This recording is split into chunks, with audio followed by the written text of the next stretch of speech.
Welcome to the All Sorts podcast, where we take a deep dive into some really interesting topics. Yeah, deep dives. And today we're going to be looking at the history and evolution of shoes. Oh, right. It's something that we all take for granted, Yeah, we do. We just put them on and go.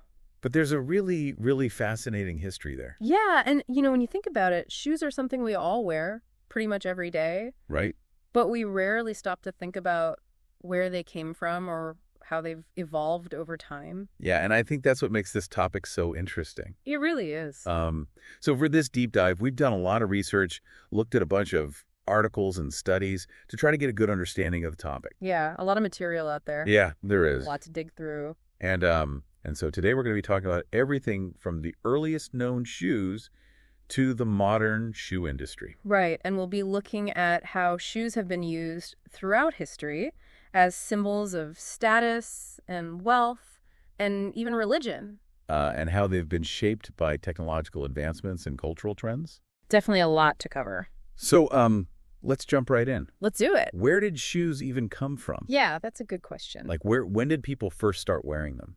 Well, the earliest evidence we have of footwear actually comes from paleoclimatology, Okay. which is the study of past climates. Right. And it suggests that the need for shoes emerged during the last glacial period. So we're talking like tens of thousands of years ago. Yeah, somewhere around 50,000 years ago. Wow. That's when early humans were migrating to different environments. I see. And, those environments were often harsh and cold and rocky. Right? So something to protect their feet would have been a huge advantage. Makes sense. Yeah. And what's really interesting What's that? is that we can actually see evidence of shoe wearing even before we find actual shoes. Really? Yeah, osteologists have found changes in human skeletal remains dating back about 40,000 years that suggest people were wearing some kind of foot protection. So they can tell from the bones. Exactly. They can look at the bones and see how they've changed over time. Wow. So they can tell that people were wearing shoes just from looking at their bones. Yeah, it's pretty amazing. That is amazing. Like, think about it. The way we walk and the way we use our feet can actually change the shape of our bones. Huh. That's wild. Yeah, so even if we don't have the actual shoes themselves, we can still see the impact they had on people's bodies. So what about the actual shoes? What are the oldest shoes that we've actually found? Well, the oldest recovered shoes are actually sandals. Sandals. Yeah, sandals. Okay. And they're called the Fort Rock Cave sandals. Right. And they were found in Oregon. Okay, in the U.S. Yep, in the United States. Cool. And they date back an incredible 10,500 to 9,300 years. Wow, that's so old. Yeah, it's mind-blowing. I mean, can you even imagine, like, wearing shoes that old? It's hard to fathom, right? Yeah. They were made from sagebrush bark. Sagebrush bark. Yeah, so basically woven plant material. Wow, and they've survived all this time. I know, it's amazing, right? That's crazy. They were actually preserved under layers of Mazama ash. What's that? Well, it's ash from a massive volcanic eruption that happened around 5025 BC. So the ash basically covered them and protected them. Yeah, it acted like a time capsule. That's incredible. And what's even more incredible What's that? is that these aren't the only ancient shoes we've found. Really? There are others. Oh, wow. Okay. What else is out there? Well, there are these Neolithic Esparto sandals from Spain Okay. that date back to around 5000 BC. Wow. And they're made from esparto grass, Okay. which is a type of grass that's native to the Mediterranean region. All right. And then there's the Iranian leather shoe from Armenia, Got which it. is around 3,500 years old. So even older than the sandals. Yeah, a bit older. Wow. And it's considered the world's oldest leather shoe. Wow. It was crafted from a single piece of cowhide. Wow. That's impressive. Yeah, they really know what they were doing back then. That's really cool. And then, of course, there's Otzi, the Iceman. Oh, yeah. I've heard of him. You know the guy found frozen in the Alps? Yeah. Yeah. Well, he was wearing shoes, too. He was. Yeah, and his shoes date back to about 3,200 BC. So around the same time as that leather shoe. Yeah. And what were his shoes made of? Well, his shoes were pretty complex, actually. Really? Yeah, they were made from a combination of bear skin and deer hide and tree bark. Wow. So like a multi-material shoe. Yeah, exactly. That's pretty advanced for the time. It is pretty impressive, right? It Yeah. shows that people were already experimenting with different materials and techniques to create comfortable and durable footwear. So it wasn't just about protection. No, definitely not. They were already thinking about comfort and durability. Yeah. And another interesting thing to keep in mind is that until the Industrial Revolution, foot wraps were actually a very common type of undershoe. Foot wraps. Yeah, basically fabric wrapped around the feet. Okay. And they were used in many different cultures around the world. So not everyone was wearing those fancy leather shoes or sandals. No, not at all. For a lot of people, it was just simple foot wraps. Yeah, exactly. Excellent. So you can see that even from these early examples, footwear was already quite diverse. Yeah, it really was. And it served a variety of purposes. Definitely. From basic protection to, more complex things like status and comfort. Right. So as we move forward in time, we're going to see how these different aspects of footwear continue to evolve and develop. Okay, so let's move forward then. All right. Let's talk about ancient civilizations. Sounds good. How did they view shoes?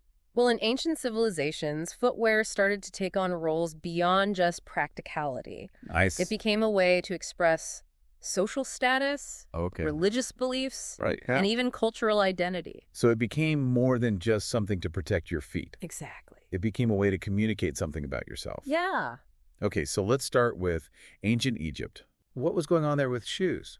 Well, in ancient Egypt, sandals were very common. Sandals. Okay. Yeah, but not just any sandals. What do you mean? Some people wore platform sandals. Platform sandals? Yeah, with really thick soles. Like super high? Yeah, pretty high. Okay, why? Well, one reason was practical. Okay. Butchers, for example, wore them to keep their feet clean from the blood and gore. Well, that makes sense. Yeah. I wouldn't want to be standing in that all day. Yeah, I don't blame them. But it wasn't just butchers. No. Who else was wearing these platform sandals? Wealthier Egyptians wore them too.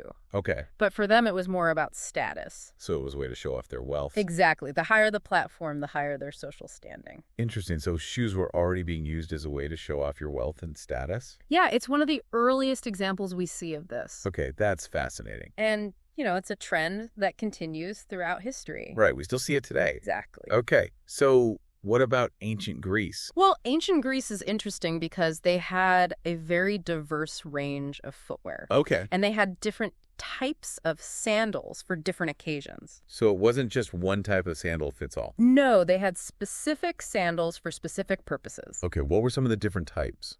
Well, for example, they had the cothurnus. The cothurnus? Yeah. Okay, what's that? It was a heeled sandal Okay. that was worn by actors in tragedies. Oh, wow. So like theatrical footwear. Exactly. It added to their height and presence on stage. Makes sense. And then they had the soccus. The soccus? Yeah. Okay, and what was that? The soccus was a softer sandal Good. that was worn by comedians. So like a more casual sandal? Yeah, you could say that. Interesting. But here's the really interesting part. What's that? Going barefoot was also very common and even highly regarded in ancient Greece. Really? Yeah. That's so different from Egypt. It is, isn't it? Yeah, where it was all about those platform sandals. Right. So why was going barefoot seen as a good thing in Greece? Well, it was associated with certain ideals, Okay. like athleticism, Okay. intellectual pursuits, Interesting. and a kind of austere simplicity. So like the opposite of luxury and excess. Exactly. Wow, that's really fascinating. Yeah, it shows how different cultures can have very different views on footwear. So who were some of the people who went barefoot in ancient Greece? Well, Spartan boys, for example, Okay. during their rigorous training, Right. they went barefoot. Okay, so it was seen as a sign of toughness. Yeah. All right. And then you have the philosopher Socrates. Socrates went barefoot. He did. Interesting. And even Olympic athletes. Wow. They competed barefoot. They did. That's crazy. I mean, I can't imagine running a marathon barefoot. Yeah, it's pretty impressive. So going barefoot was seen as a sign of strength and discipline. Yeah, and it also allowed for greater freedom of movement, I see. which was important for both athletes and philosophers who are all about, pushing the limits of their physical and mental abilities. So shoes, or the lack thereof, really reflected the values of ancient Greek society. They really did. That's really cool. Now let's move on to ancient China. Okay, ancient China. So in ancient China, footwear was definitely important, Okay. especially those intricately embroidered slippers. Slippers. Yeah, slippers. Okay, They were often very ornate, I see. and they were seen as signs of status and refinement. So kind of similar to the platform sandals in Egypt. Yeah, in a way. Okay. But what's interesting is that in Taoism, Taoism. yeah, Okay. immortals and deities Okay. are often depicted barefoot. Really? Yeah, like Xuanwu, for example. Who's that? He's a Taoist god, Okay. and he's often shown without shoes. So what does that mean? Well, it's thought to symbolize a connection to the natural world. Okay. And a transcendence of earthly constraints. So like being free from the material world. Exactly. That's interesting. Yeah, it's a very different perspective on footwear than what we saw in Egypt or Greece. And it shows how shoes can have very different meanings in different cultures. So it's not just about practicality or status. No, it can also be about spirituality and philosophy. Right. And, speaking of spirituality, Yeah. let's talk about the Abrahamic religions. Okay, so Judaism, Christianity, Islam. Right. Okay. What about shoes in those religions? Well, in the Bible, there's a story about Moses removing his sandals. Oh, yeah, at Mount Sinai. Exactly, at Mount Sinai. Okay. And this was a sign of reverence. So taking off your shoes is a sign of respect. Yeah, exactly. Okay. And similarly, in the Temple of Solomon, priests initially practiced barefoot worship. So no shoes in the temple. Right. Okay. But later on, they started wearing shoes. Oh, they did? Yeah, it's thought that this change was influenced by Babylonian customs.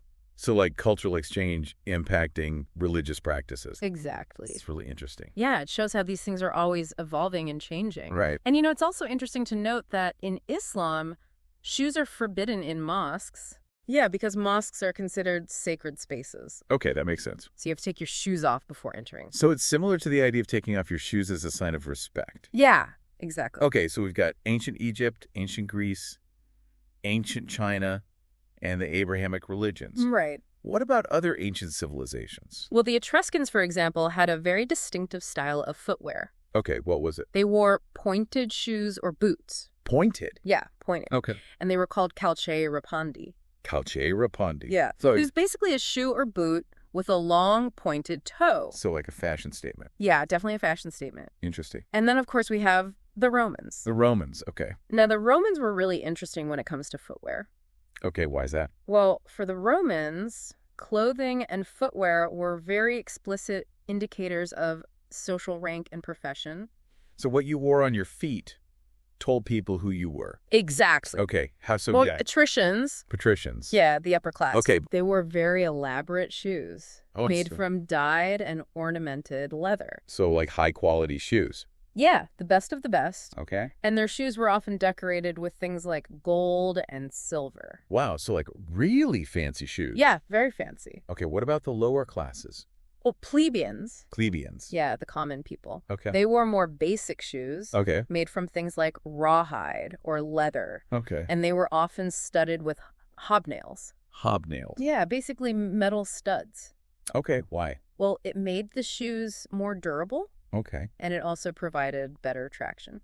Makes sense. Yeah. So basically practical footwear. Exactly. And what about slaves? Well, slaves were usually barefoot. Barefoot. Yeah. So their lack of shoes was a sign of their low status? Exactly. It was a very visual representation of the social hierarchy. Wow, so shoes really were a powerful symbol of social status in ancient Rome. They really were. And you could tell someone's place in society just by looking at their shoes. Exactly. That's really interesting.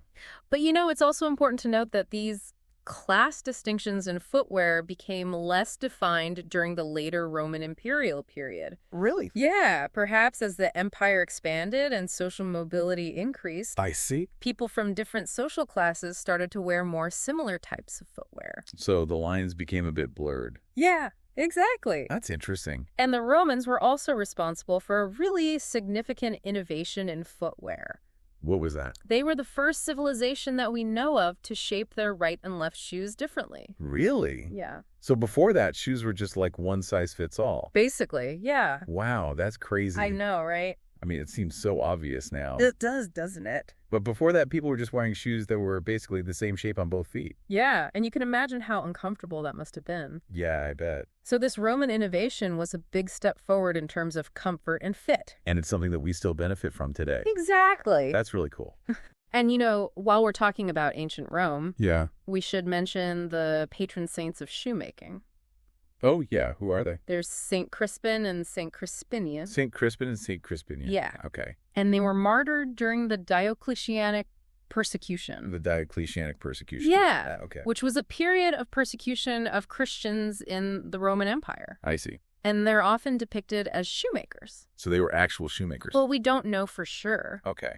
but that's how they're often portrayed. So they're like the patron saints of the shoemaking profession. Yeah, exactly. That's really interesting. Yeah, it shows how even something as seemingly mundane as shoemaking can be connected to a deeper history of faith and resilience. Right. So now that we've looked at ancient civilizations, let's move on to the medieval period. Okay, the medieval period. So during the medieval period, leather shoes and boots became increasingly common. Okay. And in the early medieval period, they were pretty simple in construction. They were basically just pieces of leather sewn together. Okay. And held onto the foot with toggles or drawstrings. So pretty basic. Yeah, very functional, but not very stylish. Okay. But then later on, we see the development of the turn shoe method. The turn shoe method? Yeah. Okay, what's that? Well, it's a method of shoe construction where the sole and the upper are sewn together inside out. Okay. And then turned right side out. So they basically flipped the shoe inside out? Yeah, exactly. Okay, and what was the benefit of that? Well, it created a much more durable and water-resistant seam. Okay. Which meant that the shoes lasted longer. Makes sense. And they were better at keeping your feet dry. So a big improvement. Definitely. And around this time, we also see the influence of the Byzantine Empire on European fashion. Right. Particularly during the reign of Charlemagne. Yeah, Charlemagne was a big fan of Byzantine culture. Okay. And he introduced a lot of Byzantine fashions to Europe. Including footwear? Including footwear. Okay, what kind of footwear? Yeah. Well, we see things like luxurious slippers. Slippers? Yeah, slippers. Okay. Made from materials like silk and velvet. Wow, so like really fancy slippers? Yeah, very fancy. Okay, and who was wearing these slippers? Well, religious leaders like popes and bishops. So like high-ranking members of the church? Exactly. Wow, so shoes were being used to show off your status in the church as well? Yeah, definitely. Interesting. And, as these fashion trends continued to develop, we start to see some pushback from both the church and secular authorities. Okay, why? Well, they felt that some of the fashions were becoming too extravagant. Too extravagant? Yeah, too showy. Okay. And they saw it as a sign of vanity. So like they're trying to keep people humble? Yeah, in a way. Okay. So they started to introduce sumptuary laws. Sumptuary laws? Yeah. Okay, what are those? Well, there were laws that restricted what people could wear. Okay. Based on their social status. So they couldn't just wear whatever they wanted? No, they had to dress according to their rank. Okay, I see. And these laws often included restrictions on footwear. So they were trying to limit the extravagance of shoes? Exactly. Okay. So, for example, there were laws that limited the length of shoe toes. The length of shoe toes? Yeah. Okay, why? Well, in the 14th and 15th centuries, there was a fashion for very long, pointed shoes. Like really long? Yeah, really long. Okay. And they were called poulaines. Poulaines? Yeah. And these shoes could be so long that the toes had to be stuffed with moss or wool to keep them from drooping. Wow, so they were like impractically long? Yeah, they were very impractical. And why were they so long? Well, it was a status symbol. So the longer the toe, the higher your status. Exactly. Ayo. So the sumptuary laws were trying to limit the length of these toes. So basically they were trying to stop people from showing off too much. Yeah, that's one way to put it. Interesting. But it wasn't just about showing off. What do you mean? Well, these long pointed shoes were also associated with certain social groups, like the aristocracy and the clergy. Okay, I see. So by limiting the length of the toes, the authorities were also trying to maintain social order. So it was about more than just fashion. Yeah, it was about power and control. Right. And, around this time, we also see a very different trend emerging.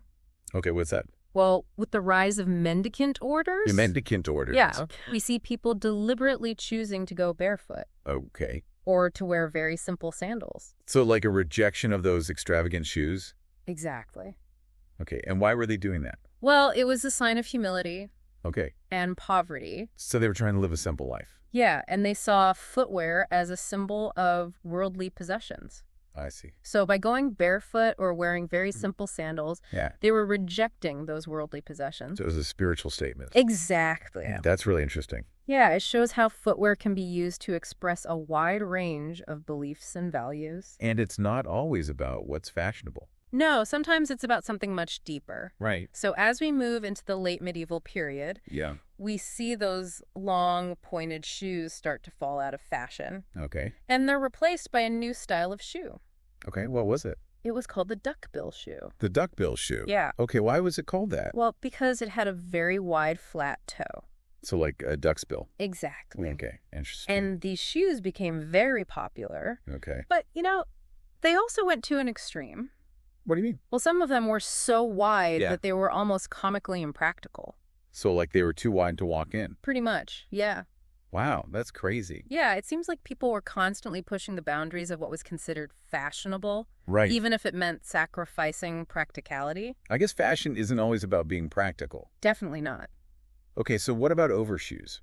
Well, overshoes became popular in the late medieval period because people were wearing very fine and delicate shoes that weren't very good at protecting their feet from the elements. So they needed something to cover their nice shoes. Exactly. Okay. So they started wearing overshoes. What kind of overshoes? Well, there were a few different types. Okay. There were calopedes. Calopedes? Yeah. Okay, what are those? They were wooden-soled overshoes that were often quite high. So they added height as well? Yeah, they did. And then there were pattens? Pattens? Yeah. Okay, and what were those? They were similar to calopedes. Okay. But they were usually made from wood or leather. Okay. And they had a metal ring on the bottom. Okay, why? Well, it helped to prevent the wearer from slipping on wet or muddy surfaces. So it was like a traction device. Exactly. Okay, that's pretty clever. Yeah, it was a pretty smart invention. And then there were galoshes? Galoshes, yeah. Yeah. Okay, and what were those? They were overshoes that were usually made from rubber. Okay. And they were designed to be waterproof. So they were like rain boots? Yeah, basically. Okay, that makes sense. So you can see that overshoes were a very practical solution to a very real problem. Right. They protected people's feet from the elements. Exactly. And they also helped to keep their nice shoes clean. Exactly. Okay. And before we move on to the early modern period, we have to talk about chopines. Oh, yes. Chopines. Those crazy platform shoes. Yeah, they were pretty wild. So tell me about them. Well, chopines were platform shoes that were worn by women in Venice in the 15th and 16th centuries. Okay. And they could be incredibly high. Like how high? Well, some of them were so high that the wearer needed servants to help them walk. Wow. So they were like walking on stilts. Pretty much. That's crazy. Yeah, it's pretty amazing. And why were they so high? Well, there are a few different theories. Okay. Some people think that they were worn to make the wearer look taller. Okay, that makes sense. Yeah. Taller and more imposing. Exactly. And other people think that they were worn to keep the wearer's clothes out of the mud and dirt. Okay, that's practical. Yeah. Especially in a city like Venice. Right. Where there are canals and water everywhere. Exactly. And there's also a theory that chopines were influenced by Ottoman bath clogs. Ottoman bath clogs, yeah. Okay, I've never heard of those. Well, they were tall clogs that were worn in Turkish baths. Okay. And they were designed to keep the wearer's feet off the wet floor. Okay, that makes sense. And they were also a status symbol. So the chopines might have been inspired by these Ottoman bath clogs. Yeah, it's possible. Wow, that's really interesting. Yeah, it shows how fashion trends can travel across cultures. Right. And how something as simple as a shoe can have a really complex and fascinating history. That's for sure.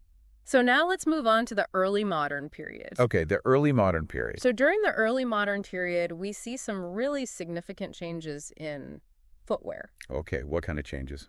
Well, for one thing, shoes became more comfortable and durable. Okay. And this was partly due to the development of better socks. Better socks? Yeah. Okay. And the decline of stiff hose. Stiff hose? Yeah, those tight-fitting stockings that were popular in the medieval period. Okay, I see. So with better stirrucks and less stiff hose, people were able to wear more comfortable shoes. Okay, that makes sense. And another important development was the introduction of welting. Welting? Yeah. Okay. What's that? Well, it's a method of shoe construction where a narrow strip of leather is sewn between the upper and the sole. Okay. And the strip of leather is called the welt. The welt. Yeah. And welting had a few benefits. Okay. For one thing, it made the shoes more comfortable. Okay. Because it created a more flexible and supportive structure. I see. And it also made the shoes more water resistant. Okay. Because it created a barrier between the upper and the sole.